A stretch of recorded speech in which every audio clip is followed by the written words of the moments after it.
So let me just start the presentation. One sec. All right, here we go. Okay. So, slideshow. Here we go. Okay. So, presentasi kita hari ini adalah pengantar tentang Taman Petanu. Nah, kita punya waktu. Semua bisa dengar saya? Tidak masalah? Yeah? Okay, I might put you guys over here on the side so I can see you all.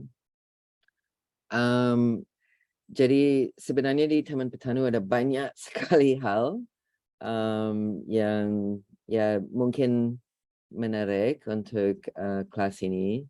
Dan karena hari ini kita cuma punya waktu 2 jam untuk diskusi. Jadi saya minta maaf sebelumnya, ini akan kayak cepat-cepat plak. Dan semoga tidak overloaded.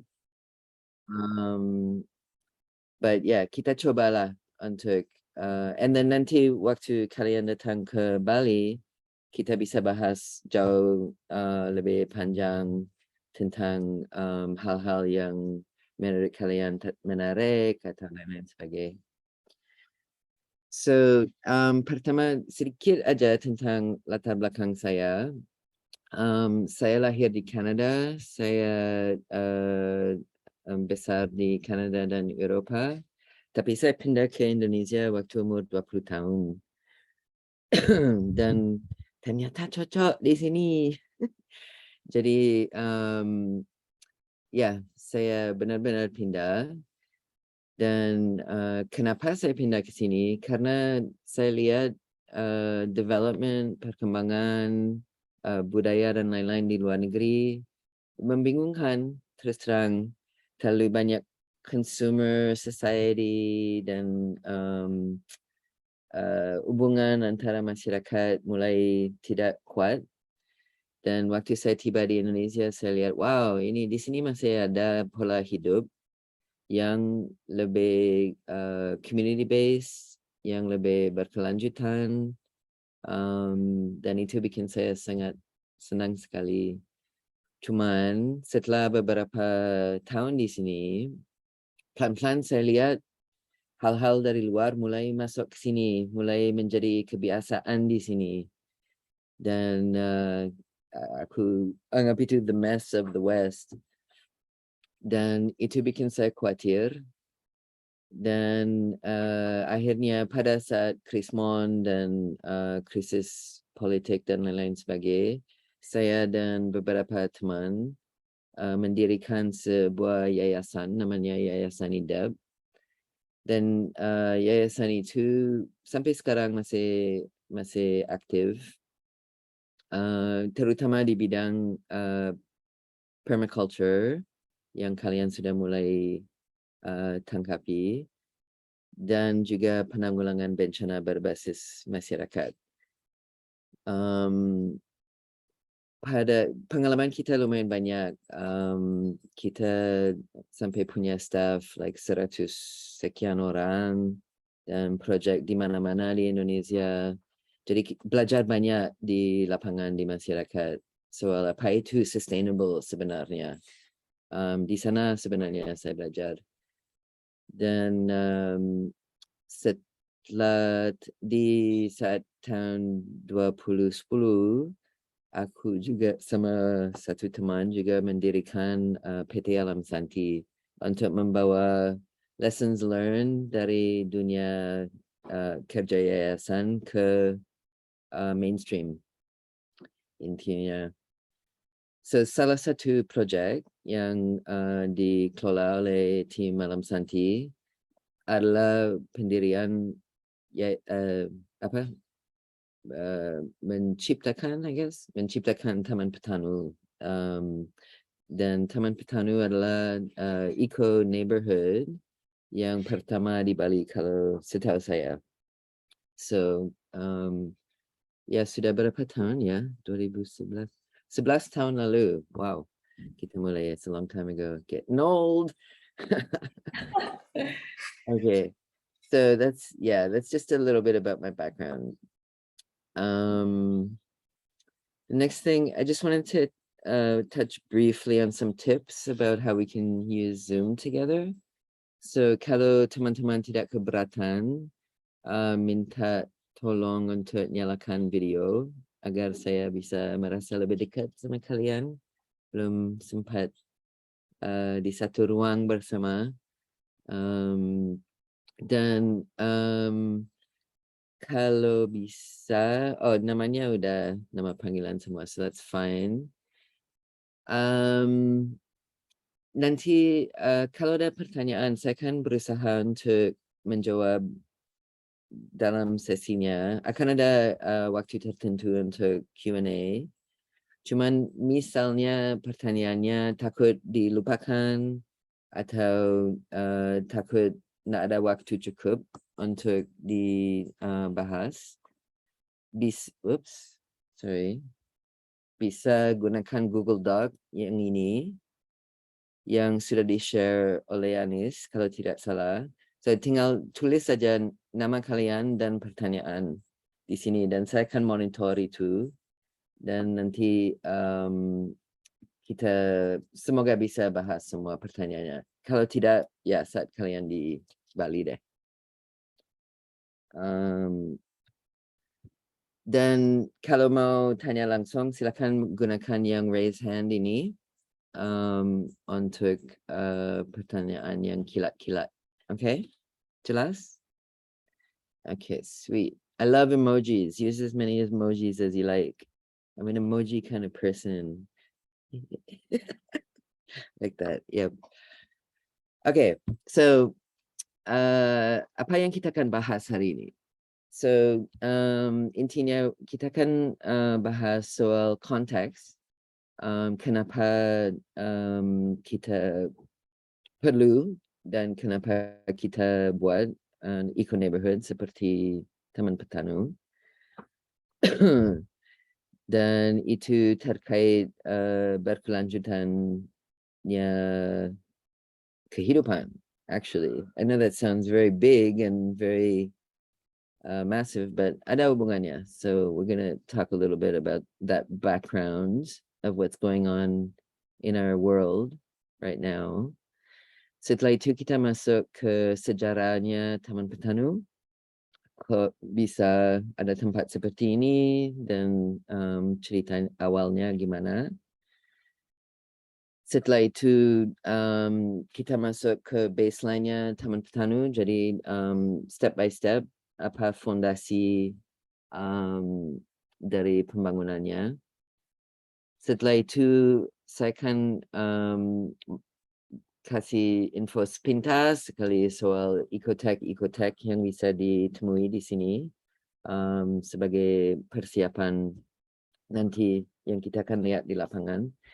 Dan akhirnya, bukan akhirnya, setelah itu kita akan bahas sedikit soal apa yang akan terjadi saat kalian di sini di Bali. Dan terakhir,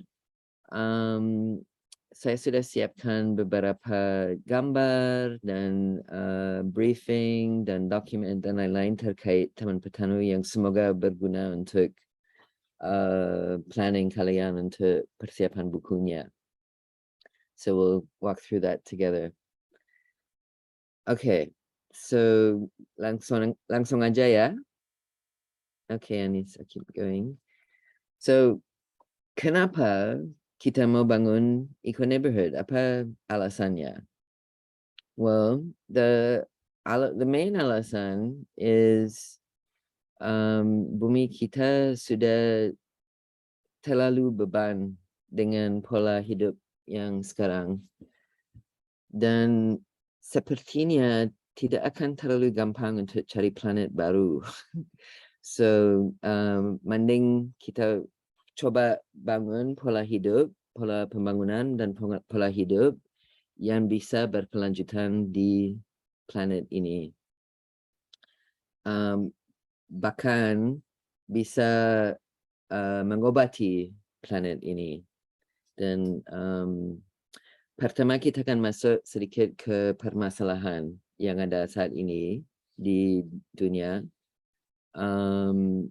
Dan itu terus terang bahan itu akan sedikit berat, jadi minta maaf sebelumnya. Tapi setelah itu kita akan masuk ke solusi-solusi yang praktis. Okay. So what is going on in our world? Well, ada seorang namanya Johan Rockström dan dia sudah kumpul tim peneliti yang sangat bagus di seluruh dunia dan mereka sudah siapkan sejenis pola fikir namanya Planetary Boundaries. Nah, artinya boundary adalah batas ya. Jadi ini adalah batas-batas yang bisa diterima oleh bumi. Dan ada garis, di sini ada satu garis, di sini ada satu garis lagi, dan di sini ada garis terakhir. Jadi garis pertama adalah garis antara zona yang masih aman sama zona di mana risiko mulai meningkat. Terus batas kedua, yang batas ini adalah batas antara resiko mengangkat dan kita masuk ke namanya tipping point. Tipping point adalah contoh yang diberi oleh Johan adalah bayangkan ada kereta api di lereng dan remnya rusak. Tidak ada cara untuk menghentikan lagi kan, dia jalan terus. Dan itu sama dengan tipping point. Kalau sistem sudah serusak masuk tipping point, sepertinya sulit untuk diperbaiki lagi. So as you can see, di sini ada legenda. Yang merah adalah high risk, jadi sudah masuk tipping point. Yang kuning adalah risikonya lagi meningkat, jadi mengaju ke tipping point. Yang hijau adalah masih aman. Dan yang mungkin yang paling penting adalah yang abu-abu. Dan yang abu-abu mereka lagi kumpul datanya. Datanya belum cukup untuk menilai. Jadi kita belum tahu untuk yang itu. Tapi sepertinya lumayan berat juga di bagian abu-abu. Okay, so ada 9 boundary yang disebut oleh Johan. Yang pertama, yang paling parah, antara yang paling parah adalah yang biochemical flow. So biochemical flow adalah kimia-kimia yang kita sebarkan di dunia dan sumber utamanya adalah fosforus dan nitrogen. Itu adalah kimia yang digunakan untuk pertanian yang non-organik, yang industrial. So kimia itu sudah menyebar di mana-mana di dunia dan sangat merusak ekosistem. Itu menghasilkan namanya eutrophication, dan eutrophication adalah penting karena itu salah satu penyebab ada mass extinction sebelumnya. Mass extinction, tahu sudah dengar itu semua? Mass extinction, yeah? Yeah. Put your thumb up if you've heard of mass extinction before. Is that? Hello? Can you guys hear me? Put your thumb up if you've heard about mass extinctions before. Pernah dengar itu? Belum berarti, ada yang belum ya? Belum ya? Okay. Alright, so intinya sudah 5 kali semua binatang, hewan, dan lain-lain di dunia kita habis. Bumi tidak mampu tampung lagi mereka. Jadi semuanya mati kayak dinosaur. Semua pernah dengar dinosaur kan? Ya, so dinosaur pernah alami mass extinction. Dan makanya sekarang tidak ada dinosaur lagi sekarang. Otherwise, we'd all be like running around going, careful for the dinosaurs. Okay, so salah satu penyebab mass extinction adalah eutrophication yang menyebabkan oleh phosphorus dan nitrogen kelebihan. Dan kimia pertanian kita mengakibatkan itu. Okay, biodiversity. Biodiversity adalah satu lagi yang kondisinya kritis sekali sekarang. So, agar ini satu hal yang semoga kalian lihat waktu kunjungi tempat permaculture kemarin. But sistem yang sehat, yang berkelanjutan, itu selalu sistem yang kompleks. Ya, tidak ada sistem. Coba bayangkan seperti apa alam. Apakah di alam ada situasi di mana semuanya sama aja? Tidak ada kan? Banyak variasi, banyak jenis pohon, banyak jenis hewan, serangga, lain-lain sebagai. Itu namanya biodiversity. Dan boleh dibilang biodiversity adalah sistem imunnya bumi. Kalau imunnya bumi sehat, sama seperti manusia. Kalau imunnya bumi sehat, buminya akan sehat. Kalau imunnya tidak sehat, dia akan sakit. Dan biodiversity adalah imunnya. So, masalah yang kita alami sekarang adalah perubahan di biodiversity bumi cepat sekali, guys. Okay, ada yang tahu? Coba on-kan audio kalian. Ada yang bisa jawab sudah berapa lama manusia ada di bumi? Saya Coba udah jawab. tahu. Except not you, Anis. Forget it. Ayo, ada yang tahu? Yes? Anyone? Nobody? Yes. Okay. Who wants to? Okay, everybody have a guess. Put it in the chat. Put it in the chat box ya. Chat room. box, please. What do you guess? How long?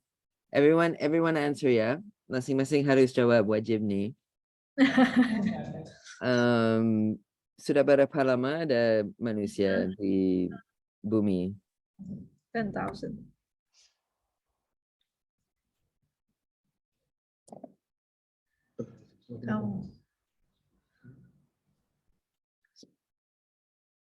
Yesus kan 2000.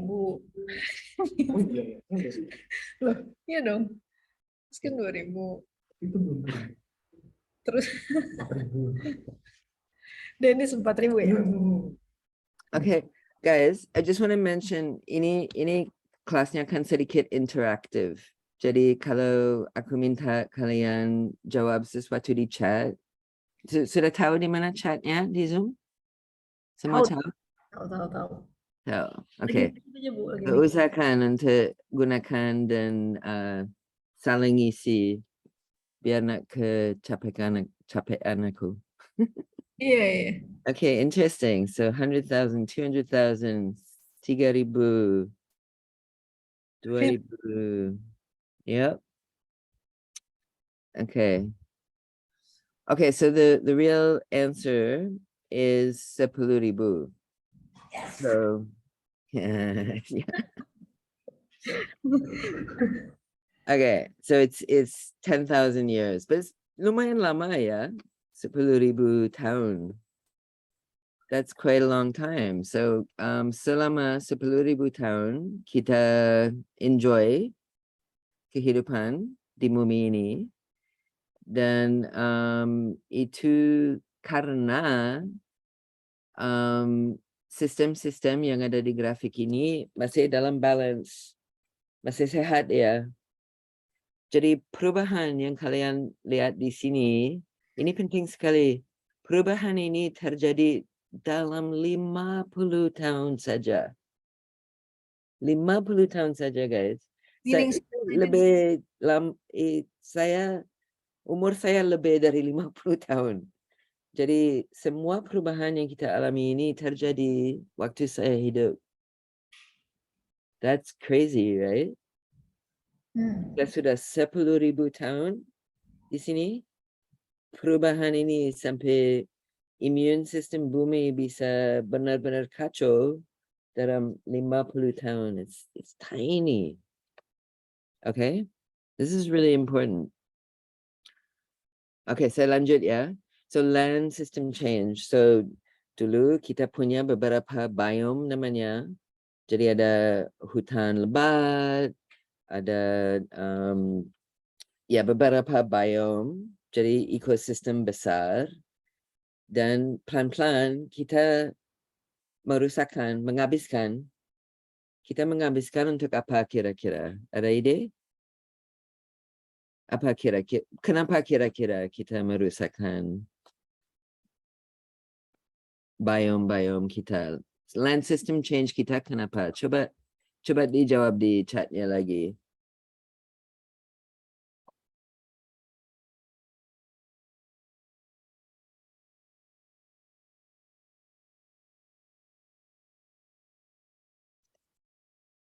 Just ide kalian apa? Food, yep. Makan, yep. Pertanian, apa lagi?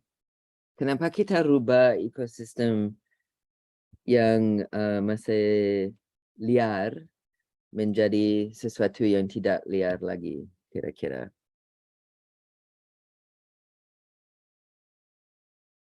Ya, banyak manusia sekarang ya. Perlu hidup somewhere. Did you know, here's a fact for you guys, expansion, betul sekali. Did you know that manusia adalah mammal kan? Ya? Yep. So, dari seluruh mammal yang ada di dunia kita sekarang, manusia adalah 60% dari beban beratnya. Wow. Di bumi kita tinggal 4% saja mammal yang liar. It's like, can you imagine? Manusia is just growing. Everything else is shrinking. Yeah? That's basically what's happening these days in these last times. Okay, so the next one is one I'm sure you've all heard of. It's climate change. So climate change is about temperatures going up, right? And then the impact of the temperature going up. So the other thing about the last 50 years is that for 10,000 tahun, the temperature of Earth has been stable. It's been stable within 1 degree, no change more than 1 degree up or down on the average, yeah? In the past 50 years, it has gone up above that 1 degree, another 1 degree, almost. This is a huge change in the past 50 years. And there's a batas, there's a boundary. The boundary, the batas is 1,5, and we've already reached 1. At 1.1 actually. So this is a very, very serious batas.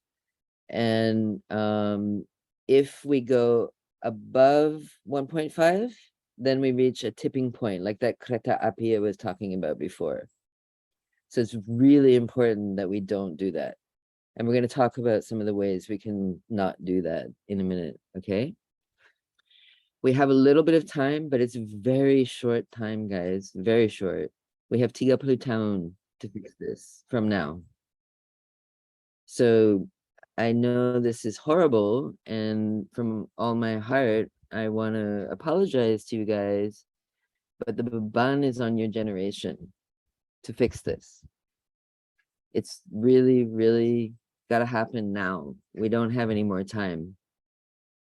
We broke it in 50 years.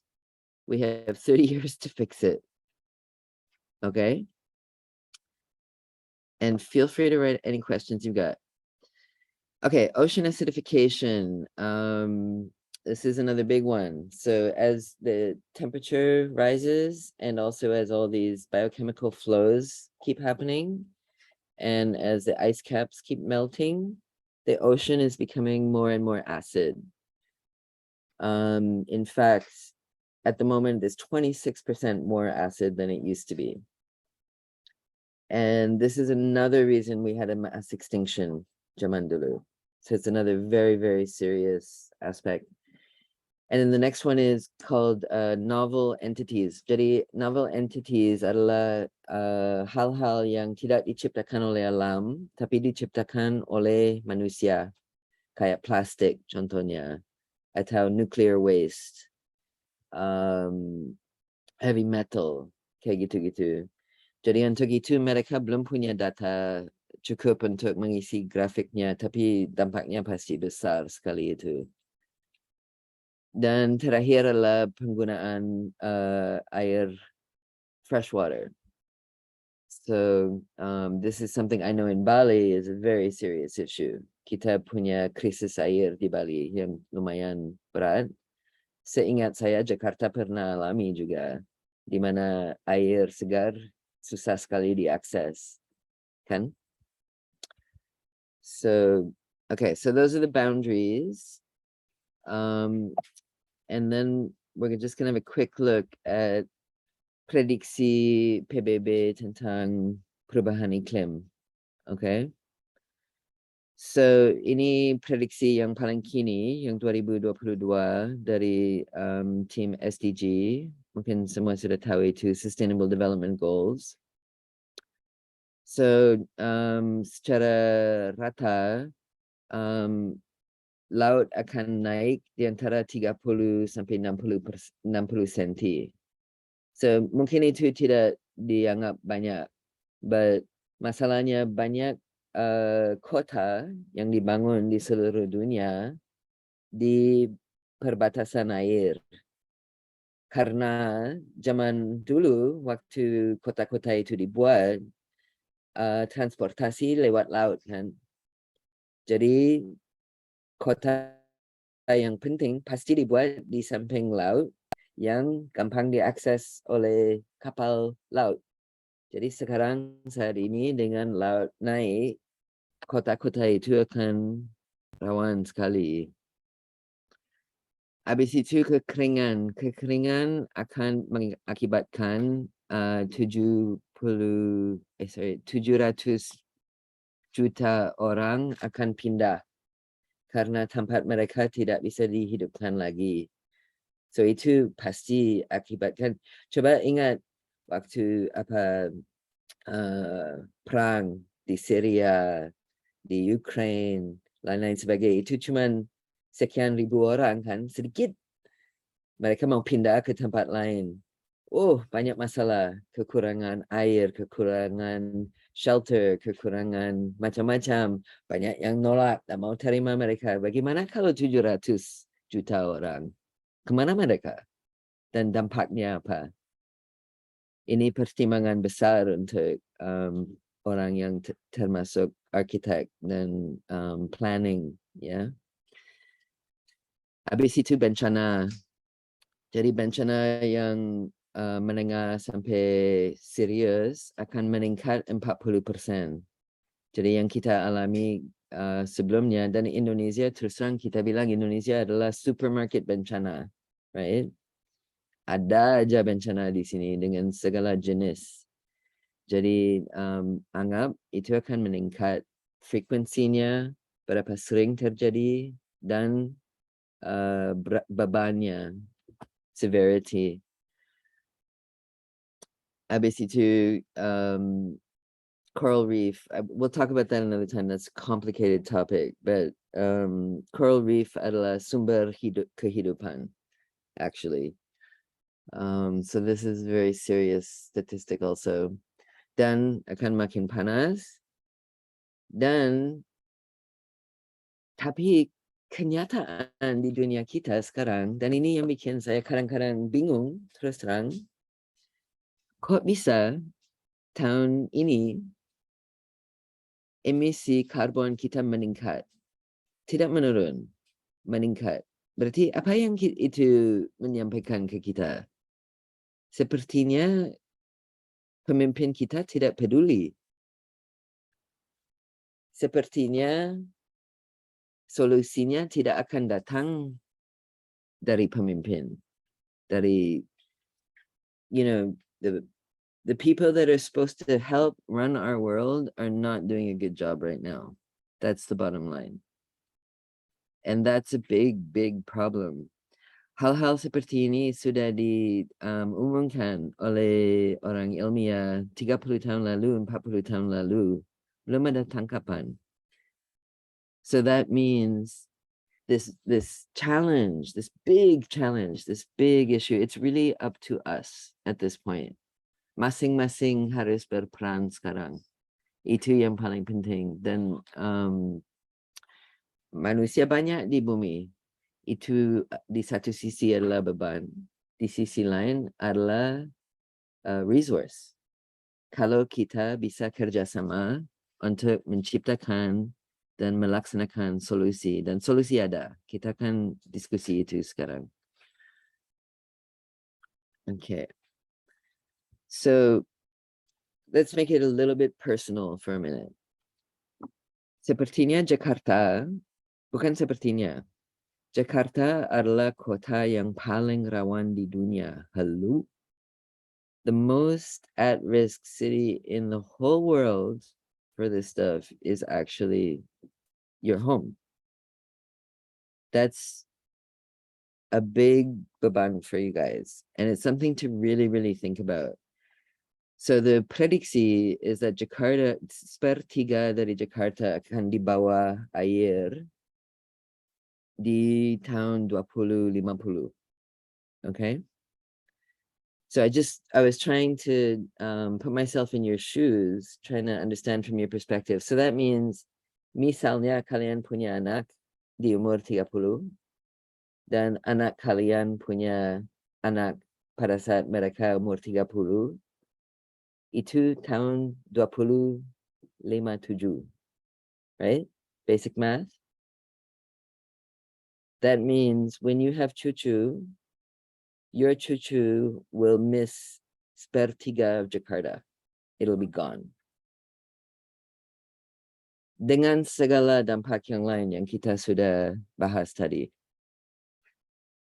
This is very real, guys. It's very real and it's very soon. And it's your generation, again, that has the chance, the opportunity to have a big impact on slowing this down and maybe even stopping it, but definitely slowing it down. Data-data yang ada di sini adalah data bila kita tidak ada perubahan, ya. So, berdasar itu, ayo, let's make some perubahan. Let's do it. Okay?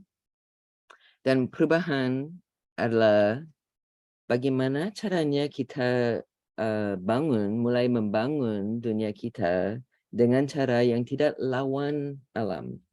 Saat ini, hampir semua sistem pembangunan melawan alam, tidak kerjasama dengan alam. Manusia makin jauh dari alam, makin asing sama alam. So, mari kita bicara sedikit bagaimana cara hidup kembali dengan cara yang lebih dekat sama alam. It's quite nice, actually. Okay, so how do we do it? So, tadi kita sudah lihat grafiknya, ya. So, salah satu adalah biochemical flow. Situasinya kritis, right? So, what can we do? Simple. What can we do? What do you guys think we can do about biochemical flow?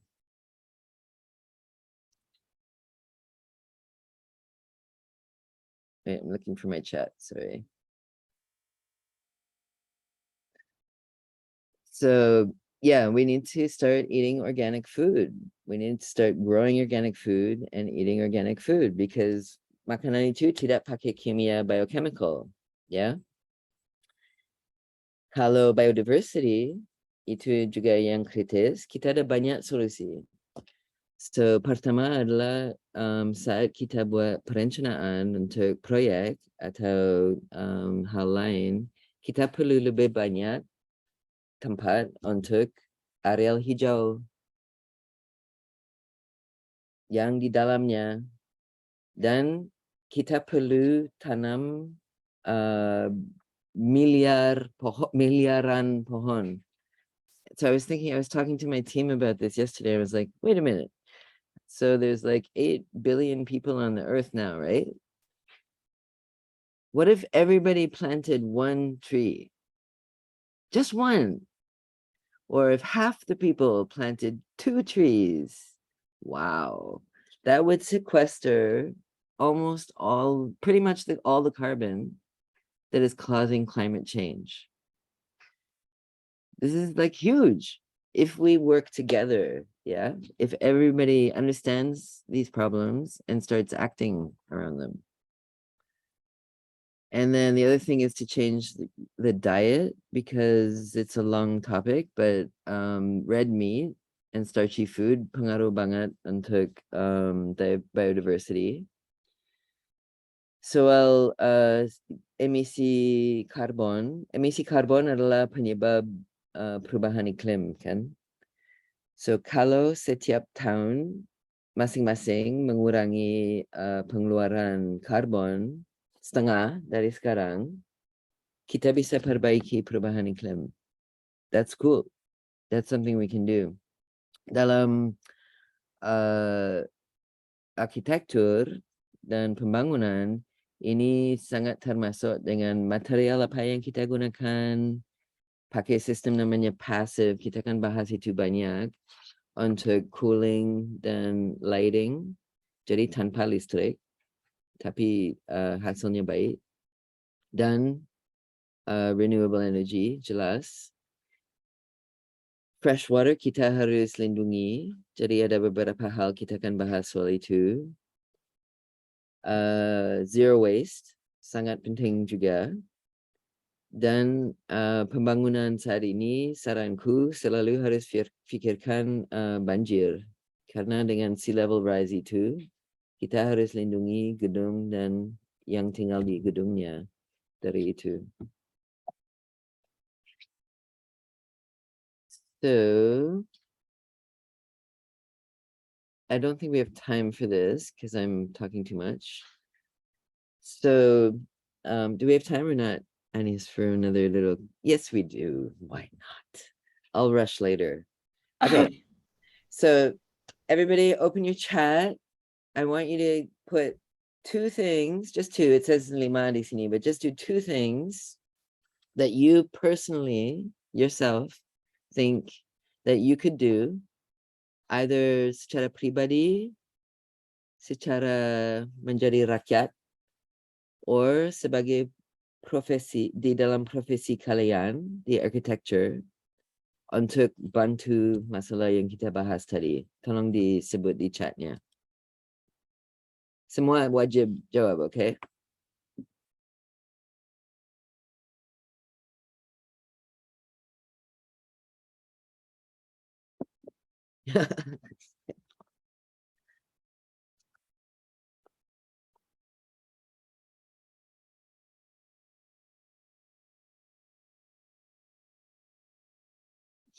Hey, you guys, we're short on time. Throw your ideas in there. Sustainable architecture, yes. Agree. Thank you, Angela.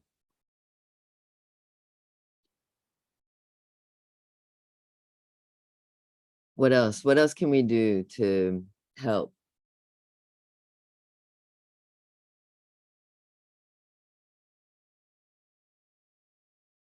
Produce less waste. Public transport bikes. Yes, amazing, Adrian. Agree. Plant trees. Yes. Try to avoid fashion. Vegetarianism. Vegetarianism is a big one. Who said that? Felicia. That's a big one, Felicia. We'll talk about that more later. Bring your own bag when shopping groceries. 100%, Jennifer. Yes. Reuse, recycle. Yes. Develop alternative materials. Yes. Recycle, maybe. We're going to talk about that, Jessica. Recycling is a little bit of a myth. Don't use straw? Absolutely yes. Nature such as sun for lights and lamps. Hey, Clara, that's the principle of passive design. Okay, we're going to talk about that. Sweet. Okay. Those are awesome answers. Green architecture, absolutely. Bring your own tumbler, yes. Okay, these are great answers, everybody. You're on the right track. So let's keep going on that, okay? So, do you guys have any questions about these 3 topics? Or should I keep going? If you do have questions, you can unmute. You can just talk like a human. No questions so far? Can I give a comment, a little comment? Sure. Kalau tadi Bu Petra udah jelasin sedikit tentang boundaries, itu Yep. akan sangat helpful saat kalian nanti nonton filmnya. Karena pas semalam aku nonton film itu, it's pretty quick. So it wasn't clear in the beginning how many boundaries yang akan dijelasin. Sampai di tengah-tengah, oh ada 9. So ini udah yang keberapa ya? So I was losing track. I was keep on going. So sampai akhirnya, oh ini kayaknya udah mau selesai nih, tapi belum, masih ada lagi, masih lama nih gitu. Jadi tadi cukup jadi formula yang bisa nge-guide saat kalian nanti nonton. So menurut aku juga jadi bagus, udah dikasih duluan sekarang, nanti kalian nonton pulang, jadi bisa sambil nyatet bahkan kalau perlu, karena datanya banyak banget di situ. Yeah, it's a very good film. I do recommend watching it.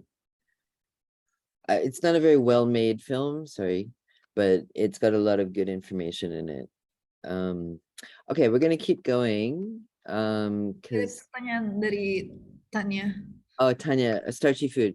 Okay, yeah. Starchy food.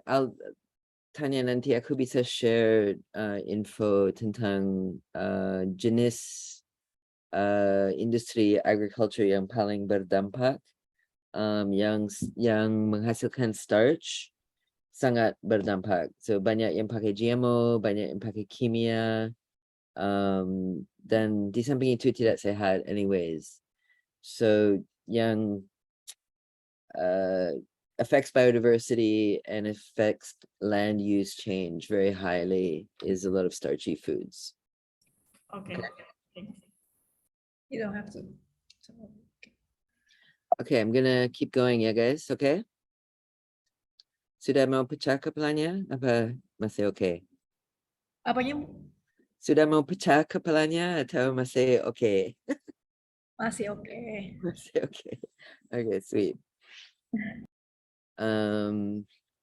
Okay, kita masuk ke Taman Petanu sekarang ya. So tadi kita bilang kenapa mau bangun eco neighborhood? Ya karena isu-isu yang tadi. Wah, masa ada hubungannya? Ada loh. Jadi coba kita bahas itu sedikit. So apa itu Taman Petanu? So Taman Petanu adalah sejenis perkumpulan dari 18 rumah yang ramah lingkungan dengan di antara seluruh luasnya 30% sudah di-skat sebagai fasum yang dimiliki bersama. Habis itu Taman Petanu adalah satu ya model atau contoh bagaimana bisa bangun perumahan dengan cara partisipatif.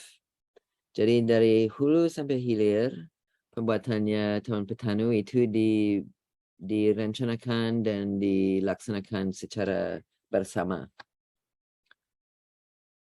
Dan Taman Petanu juga adalah living showcase dari beberapa teknologi tepat guna yang bisa bahas isu-isu yang kita diskusi tadi. So Taman Petanu adalah tempat belajar untuk eksperimen yang sedang dilakukan oleh penghuninya tentang lingkungan hidup, tentang pola sosial yang sejajar sama kondisi di Indonesia maupun banyak bule yang tinggal di sini. Oke, so step-stepnya dari awal. Awalnya ada beberapa teman yang punya satu visi tentang isu yang dibahas tadi,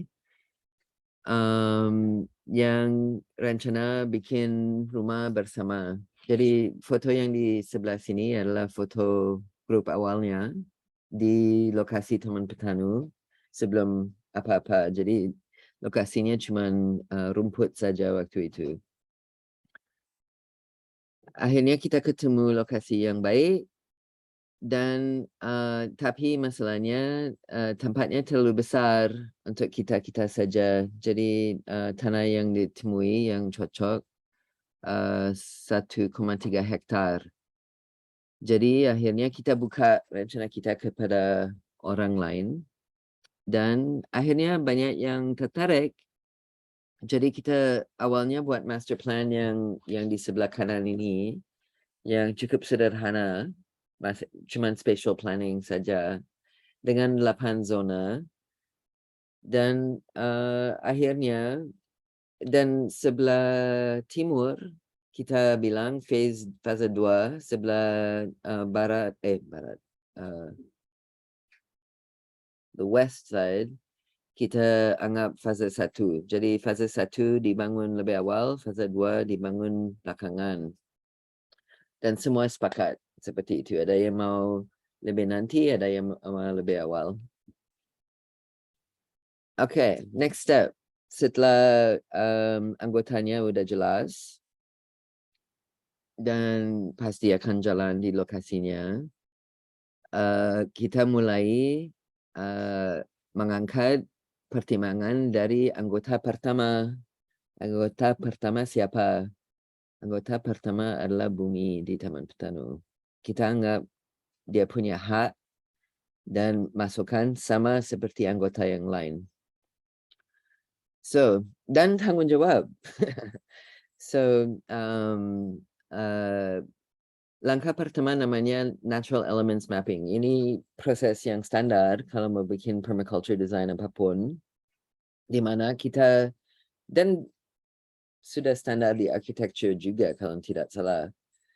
Kita harus mapping arah angin, arah hujan, arah matahari, dan lain-lain sebagainya. Dan tapi dengan sistem seperti ini, tujuannya adalah untuk bikin desain lokasi. Tadi ada yang bilang green architecture, sama using nature for sun instead of lamps, things like that.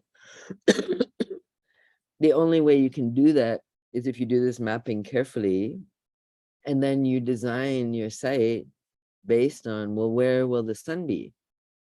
How do I get the sun into the space I want to light? Yeah, without making the space really hot. So those are the kind of things where nature can really give you a lot of resource and help you a lot. For passive cooling, obviously, when you have nice breeze flowing on your site, which every site will have, you want to find out, where is that breeze coming from? Where is that breeze going to?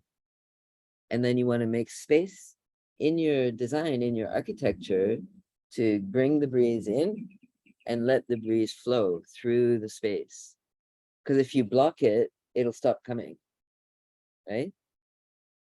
So that's how you want to use those breezes. And then we'll go into more detail on this stuff when you're in Bali. But yeah, number 1 is natural elements mapping. Number 2 is permaculture zone planning. So kalau tidak salah, kalian dapat pengantar tentang permaculture zone kemarin. So zone, it's seperti lingkar, ya. paling kecil sampai lebih besar, lebih besar, lebih besar. Jadi sebentar lagi kita akan bahas lebih detail, but intinya zone yang paling kecil, zone 0, biasanya adalah rumah kita atau kantor kita atau pusat aktivitas kita ya. Zone yang paling besar adalah alam liar, wild nature, ekosistem yang tadi yang sedang dirusak, right? Dan di antaranya ada beberapa zona lain yang punya fungsi tertentu. So we'll talk about that a little bit more later. But in our process with Taman Petanu, what we did was we did a workshop with all the members, and we talked about what are all the things that you really care about for your hunian and your perumahan, and we mapped it all out, and then we placed them in the different zones. So ini cocok di zona 2, ini cocok di zona 3, dan lain-lain sebagainya. Dan master planning dikembangkan berdasar itu. Ya, sedari awal kita sudah fikir untuk zoning system ini, untuk dampak yang terbaik buat alam, dan kita juga. Habis itu soal contour dan landform. Karena kalau di pembangunan, salah satu hal yang paling menghabiskan duit dan pusing dan maintenance cost, maintenance issues adalah melawan gravity. Right? So gravity punya banyak tenaga dan banyak hal bisa turun secara alami lewat gravity kalau kita buat rencana sesuai itu. Tapi kalau kita mau dorong sesuatu seperti kereta api yang tadi naik lagi bukitnya, susah sekali. Jadi perlu pompa banyak, pompanya perlu listrik banyak, dan lain-lain sebagainya. Jadi the contour of the land is very, very important to inform passive design systems. Okay. So, dari 3 peta ini, ada peta lain yang dibuat oleh orang berkumis panjang dan rambut panjang ini. We had true hippies working on Taman Petanu. Okay, so ini adalah the permaculture master plan of Taman Petanu.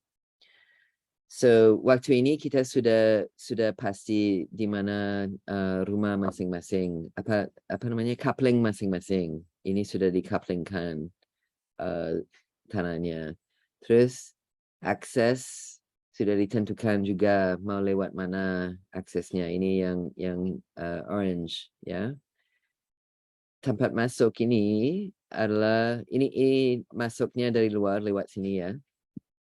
So ini parkiran.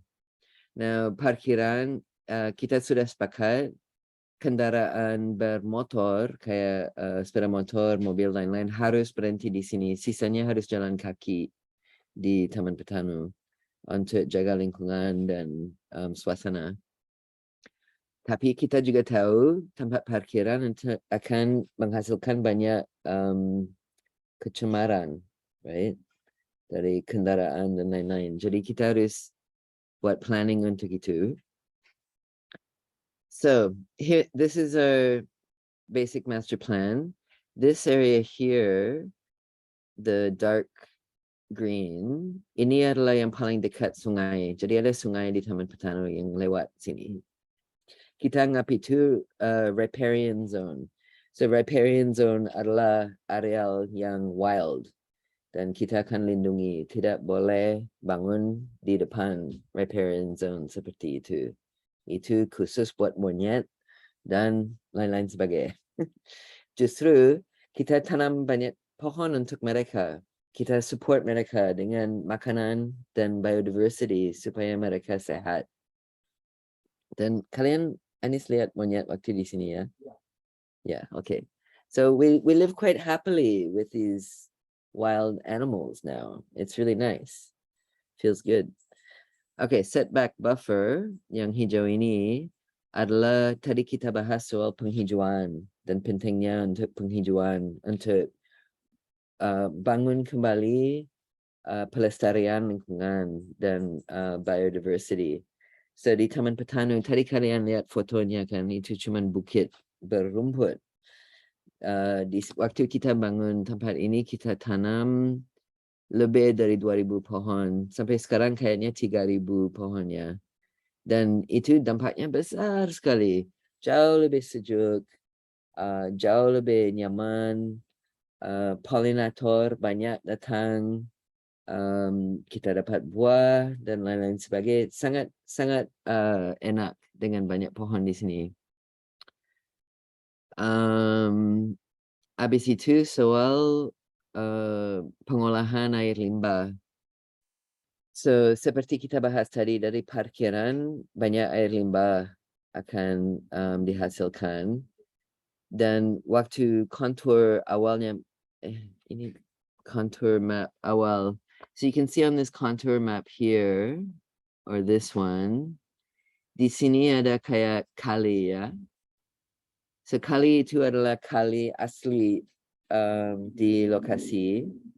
Dan daripada kita block dan fill kalinya, kita malah memperkuat kalinya. Karena kita tahu alam mau buang air lewat sana.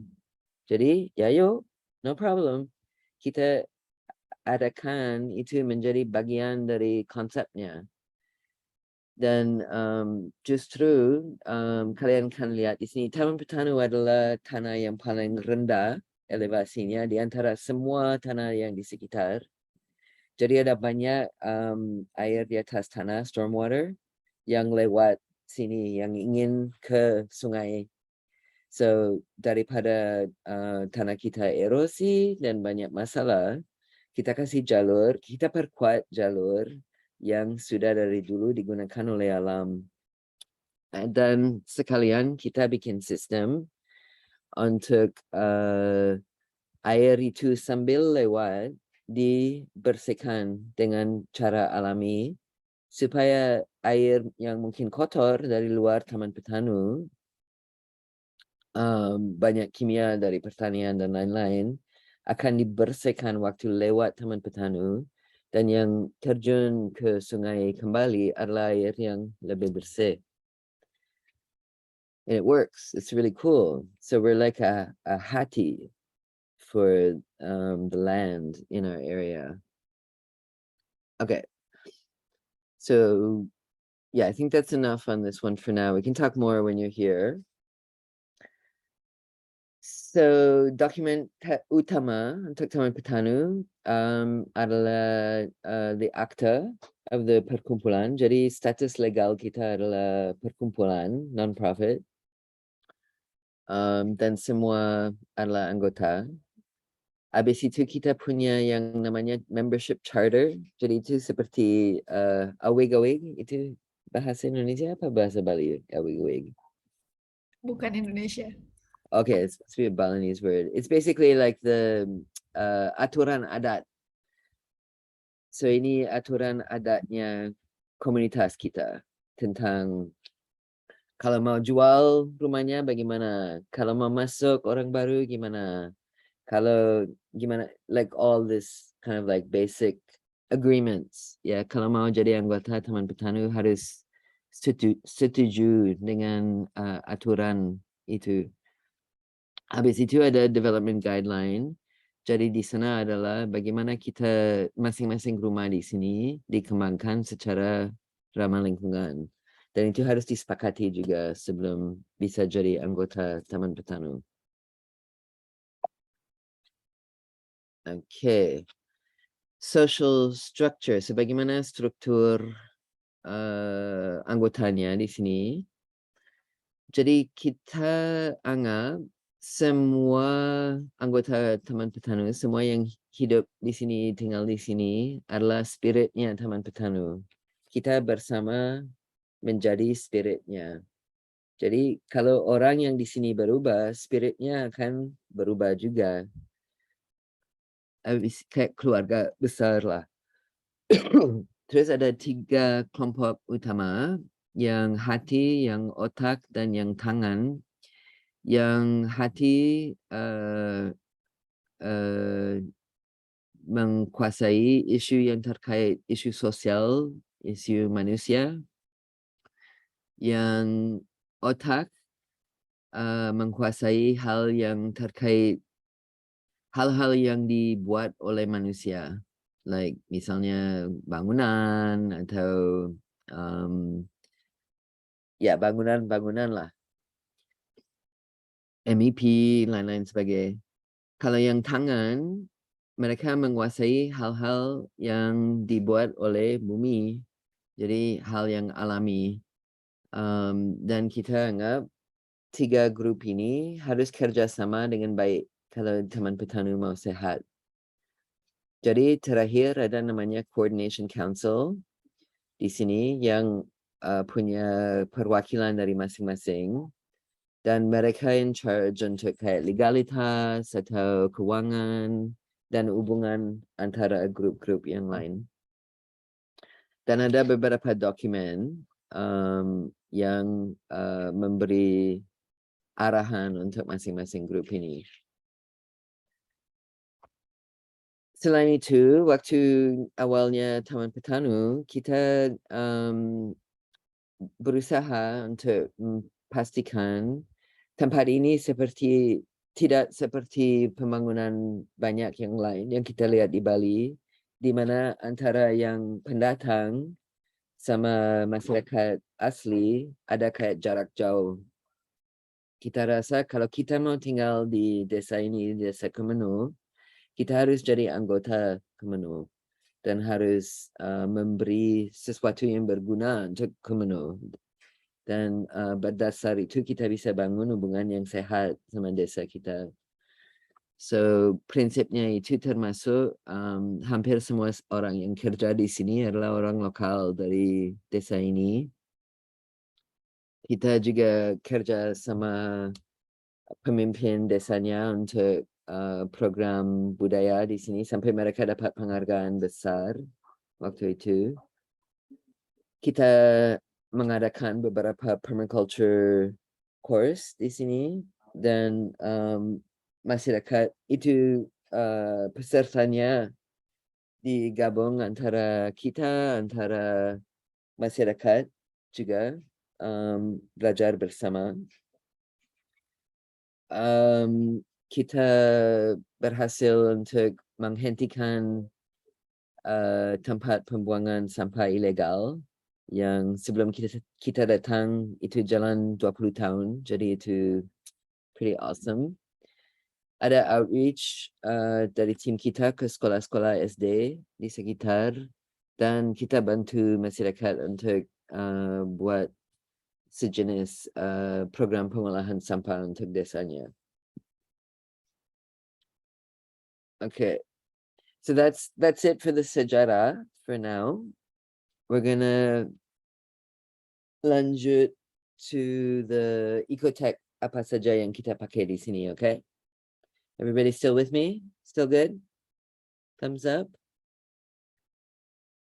Yay, got some thumbs up. Sweet. Thanks, guys. Okay, so ecotech yang kita gunakan di sini. The first thing I would say is kita banyak sekali inovasi di sini, like hal-hal yang belum pernah dilakukan.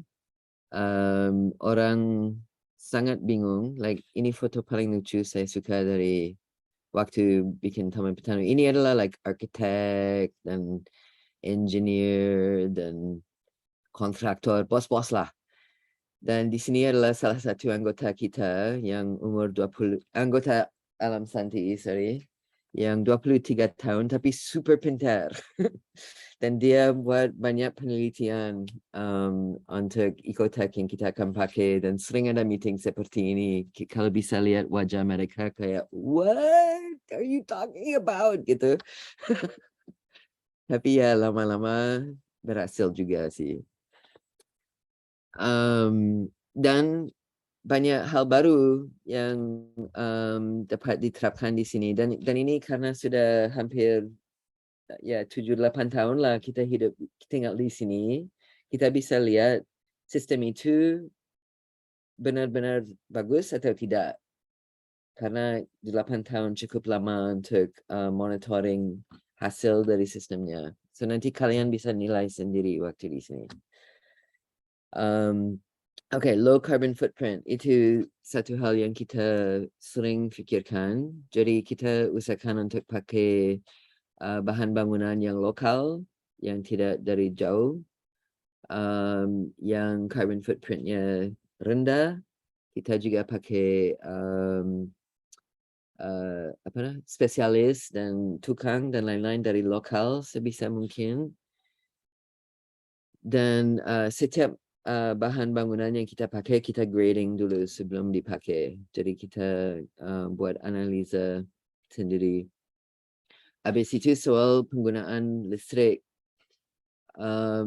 Semua komponen yang ada di sini difikirkan 2-3 kali di mana posisinya sesuai permaculture zoning system supaya paling efisien dalam pengolahan energi.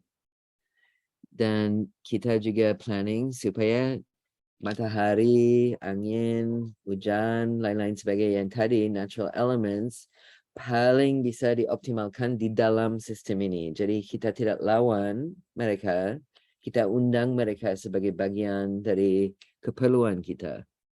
Dan bagaimana cara mengolahnya, termasuk passive cooling, lighting, lain-lain sebagainya.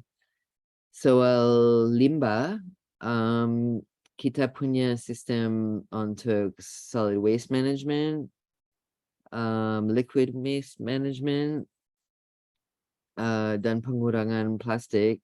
Salah satu yang paling berdampak menurut saya adalah kita punya sistem filter air supaya kita tidak perlu pakai aqua di sini. Jadi tidak ada limbah dari botol air sama sekali. Dan itu satu jenis limbah yang paling besar di dunia. Okay, regenerative system. So regenerative, kata ini kalian akan sering dengar dari saya. Ini adalah kata favoritku.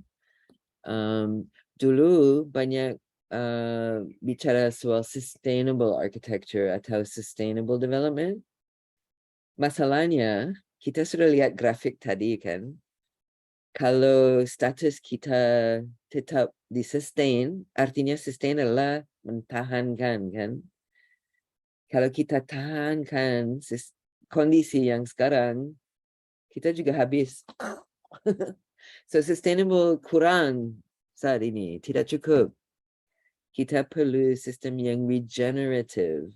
Jadi itu adalah sistem yang mengobati bumi supaya dia kembali sehat lagi. Jadi bukan sustainable lagi. Sekarang regenerative. Dan itu dunia yang paling keren dan paling pionir dalam architecture, dalam pembangunan. Kalau kalian mau jadi pionir ke depan, silakan research tentang regenerative design dan artinya apa. Itu yang paling kini, paling cool.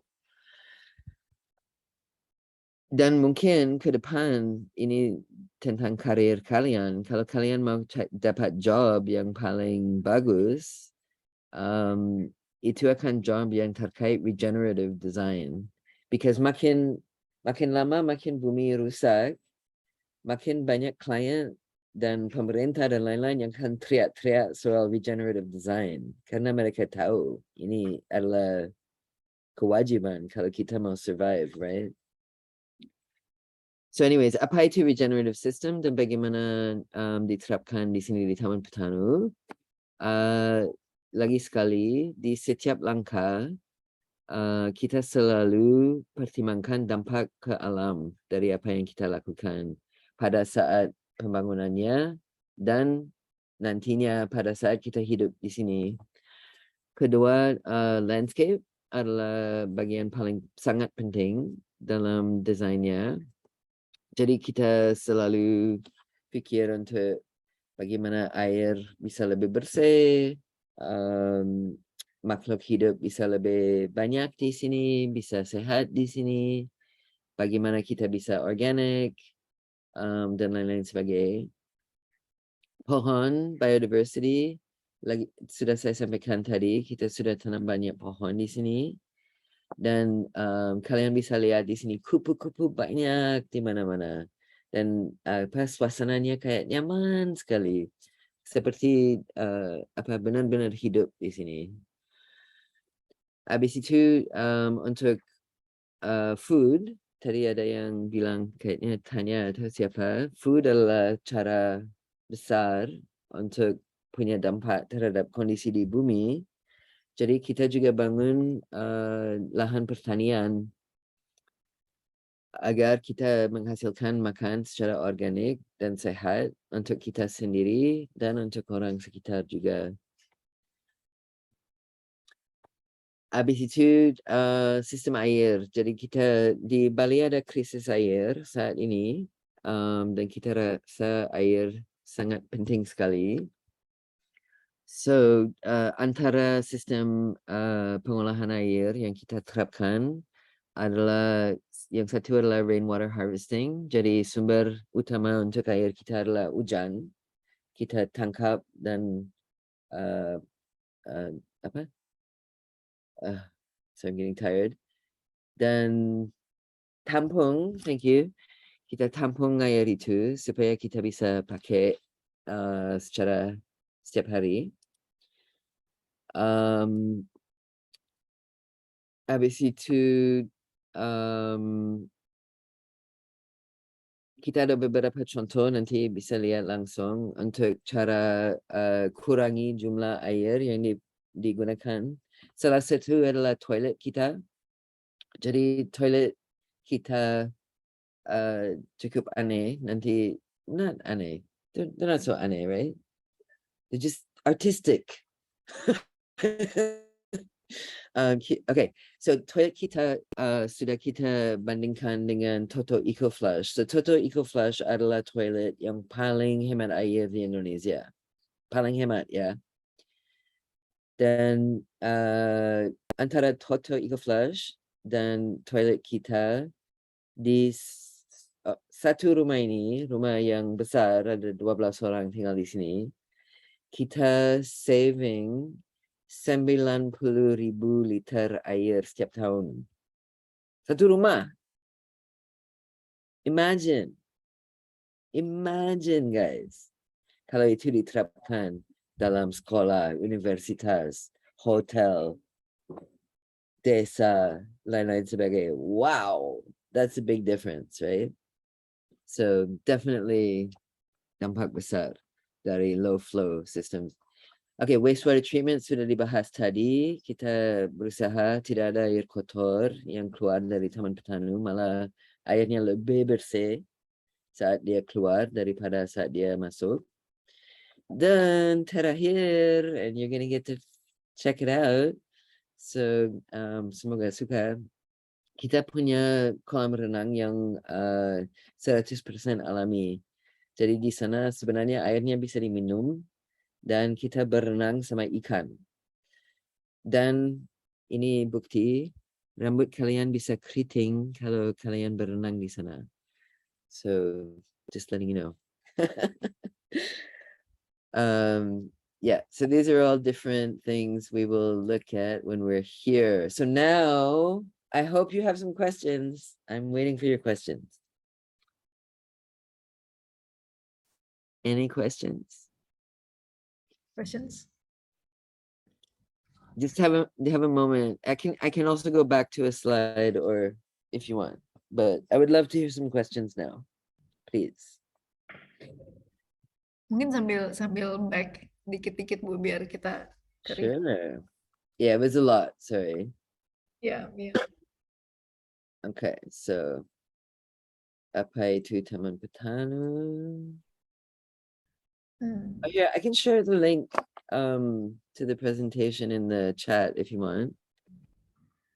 Yep. Actually, I won't share this one. I'll share the PDF. Hold on. Let me grab that.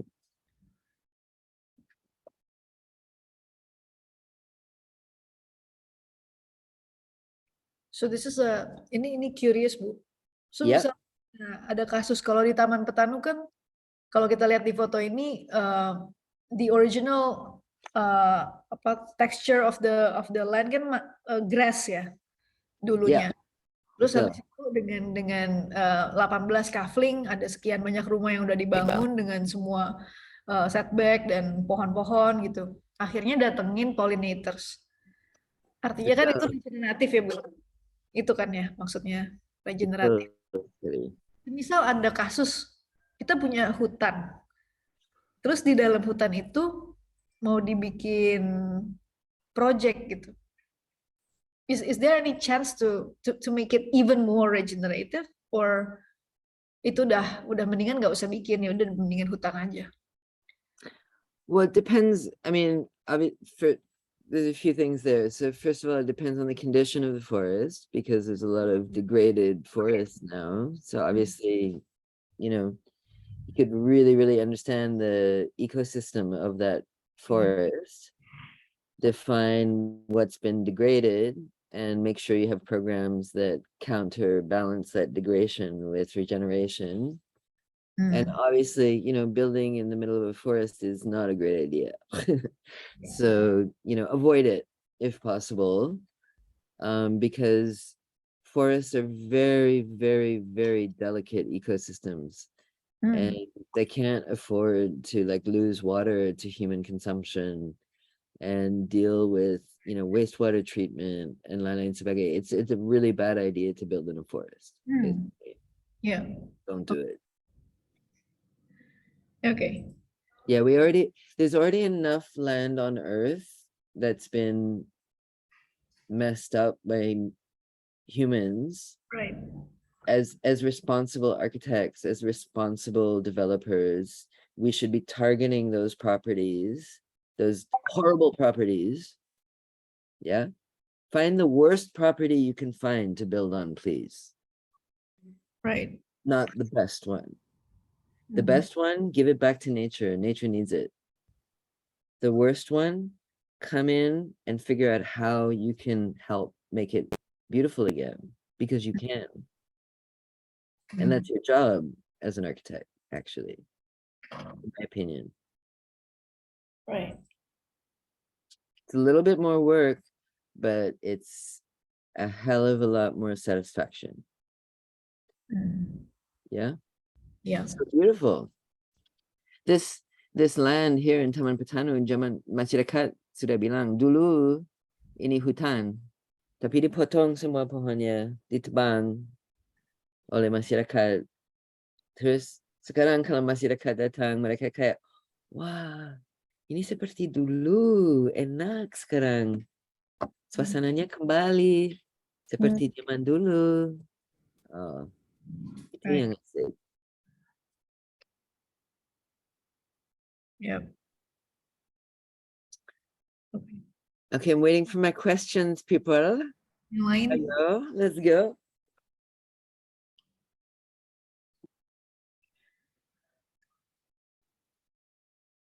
Any question? Question? You want to say something? You can just say it through my speaker. Here.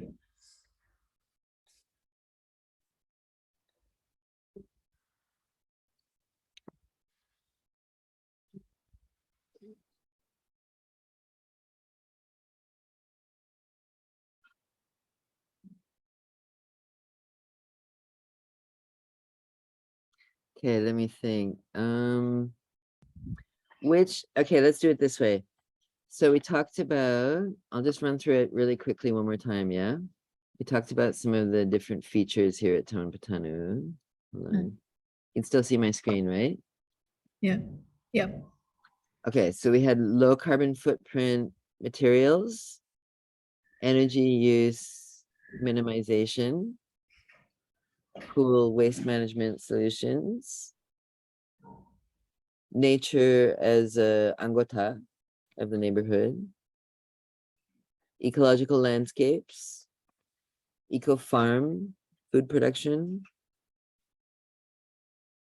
water systems. So is there one of these areas that you guys thought was more interesting than the others? Maybe just type that in the chat for now. Let's hear let's hear what aspect of Taman Petanu you think is most interesting.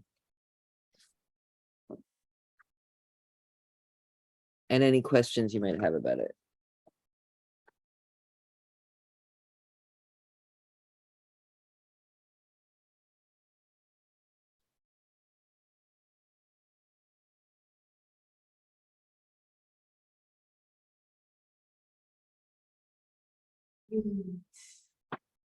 Sambil nunggu, mungkin sambil aku nanya, Bu. Yeah. What about the recycling? You mentioned that recycling is a bit ambigu, bagus atau enggaknya. Right. Okay, so that's a whole other topic. Recycling is a little bit of a how do I explain? So it takes more energy and water and creates more pollution recycling things than not recycling them. So that's a big consideration. Like the pollution that is caused by recycling is often worse than the pollution that is being recycled. Number one. Number two, if we're talking about plastic, for example, I'll show you when you're here, but if you look on the bottom of anything made out of plastic, like this, you'll see a number. Yeah. So there's four, sometimes 5 numbers. So the numbers talk about the grade of the plastic. And only the first 3 grades can be recycled. After that, it can no longer be, they cannot. And the thing is, every time you recycle something, it downgrades. Sometimes 1 grade, sometimes 3 grades, depending on the type of recycling. So the bottom line is every single particle of plastic that is produced in this world is going to end up in the ocean.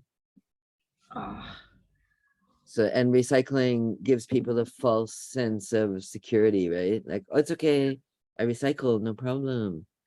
So there not helpful.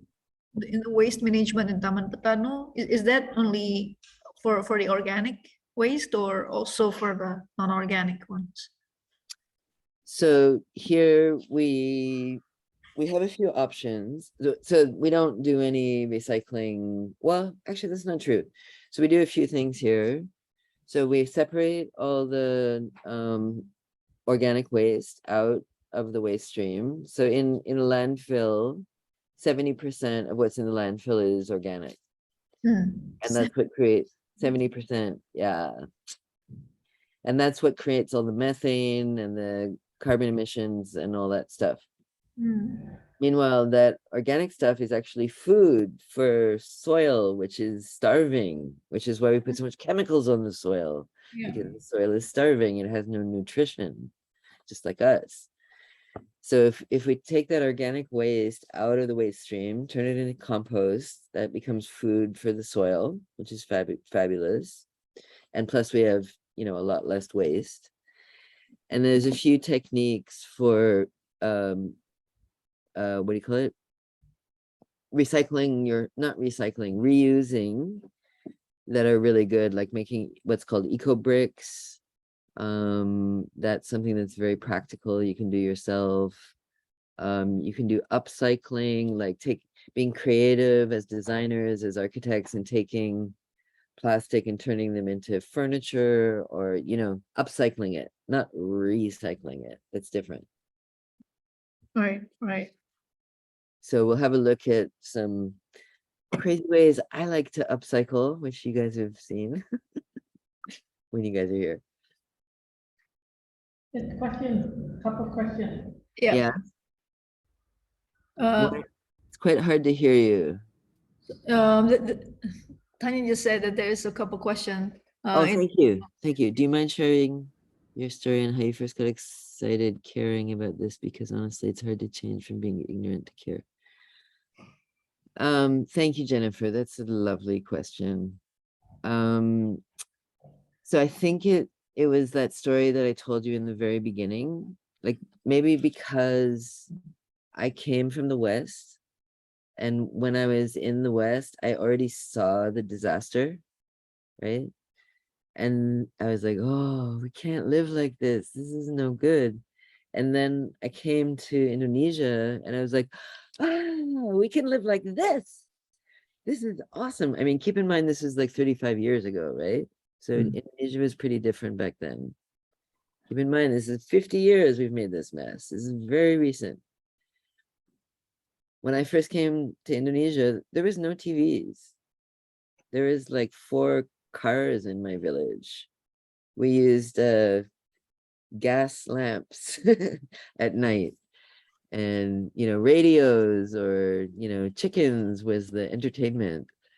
Chickens. So, like, yeah, different time. And I was so happy. I could feel myself as a human, as an organism, as a biological organism going,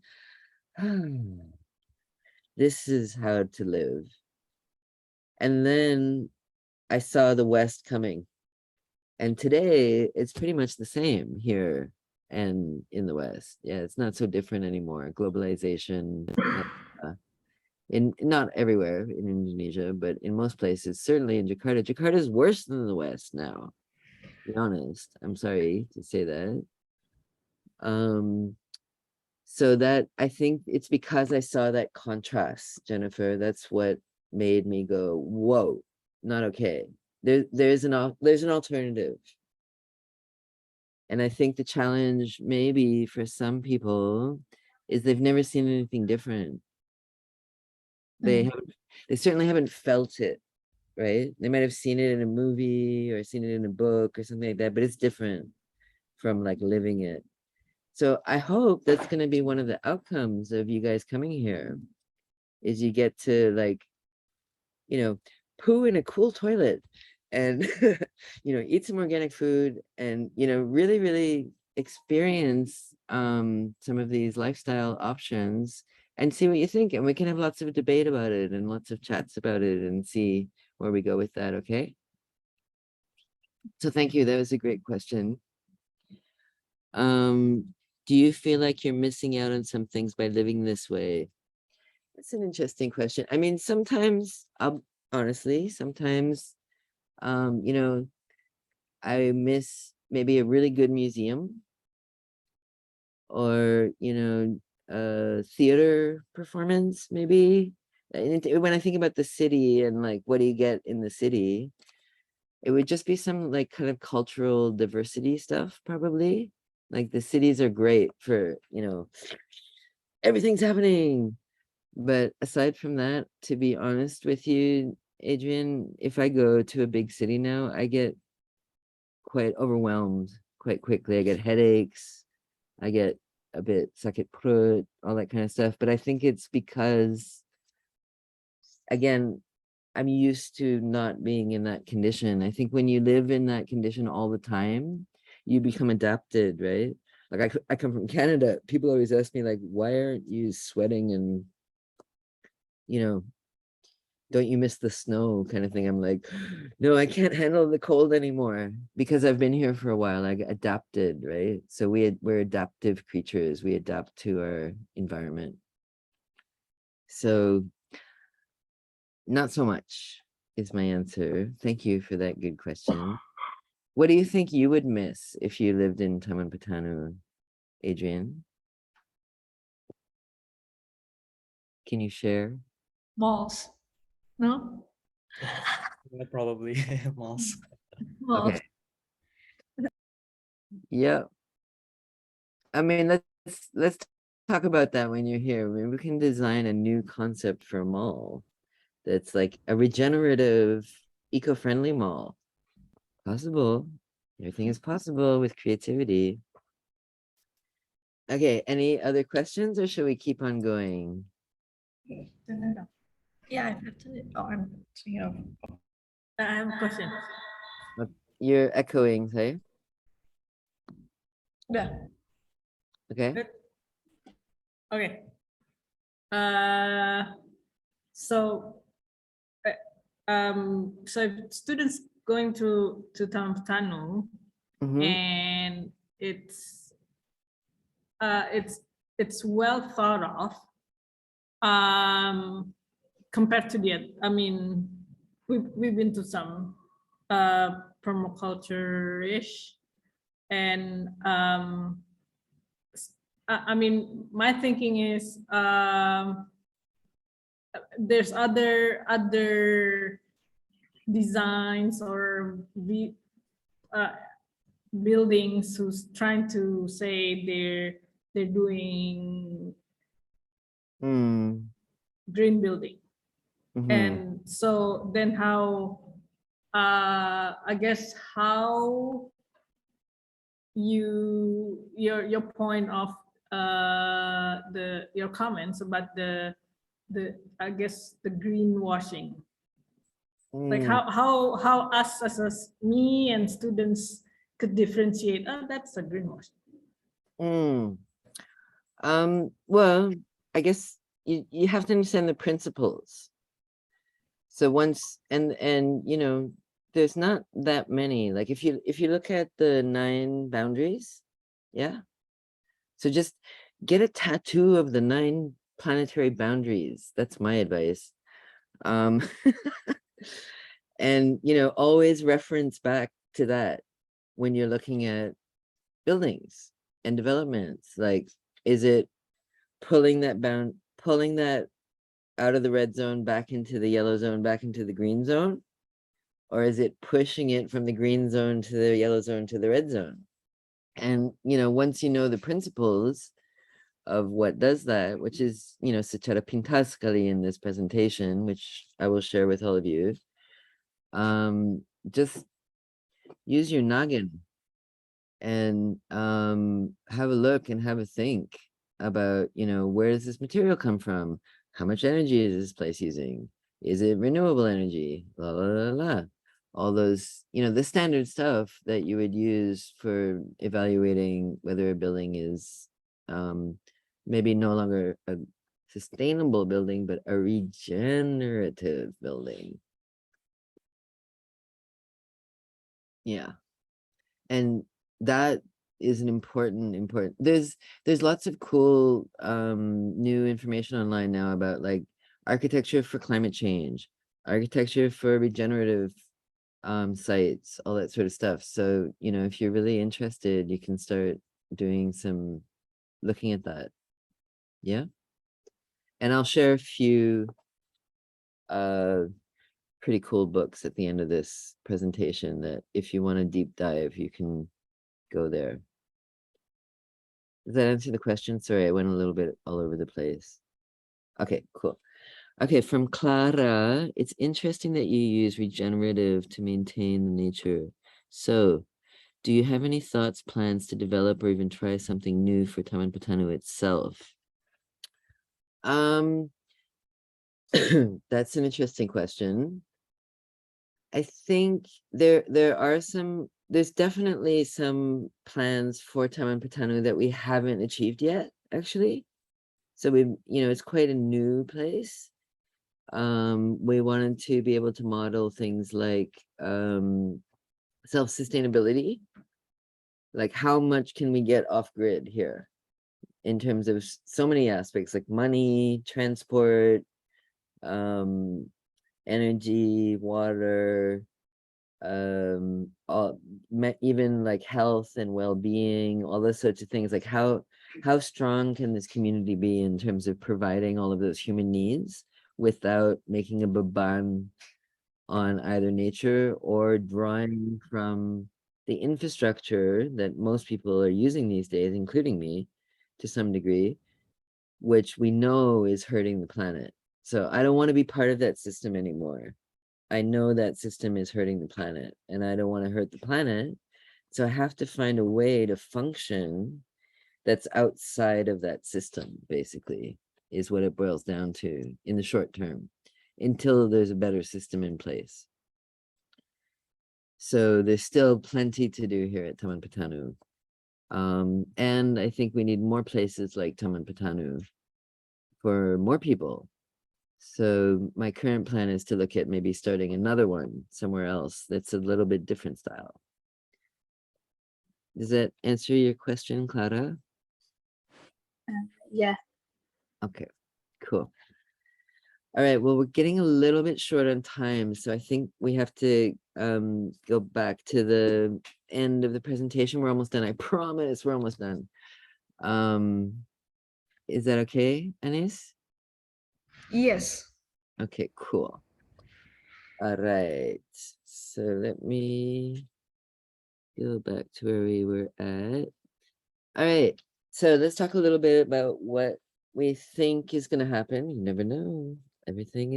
Life is a mystery. You'll never know what's going to happen tomorrow. But this is what we think is going to happen when you come to Taman Petanu, because Anis and I spent a lot of time talking about it, trying to make it as awesome as possible. So on day one, you're going to do a tour of the common facilities, the FASUM. And we'll look at things like the permaculture setbacks we were looking at on the map, the stormwater system, the utility supply lines, the water backup system, the eco farm, and the biopool. So those are and we'll have some more deep chats about Taman Petanu. So please prepare your questions for when you come. And then on day two, we are going to invade my house, which will be fun. And on that day, we will be looking at what passive design looks like, eco materials, the gardens, the waste management, rainwater system, water saving techniques, and wastewater systems. So those are all the living showcases that we'll look at together.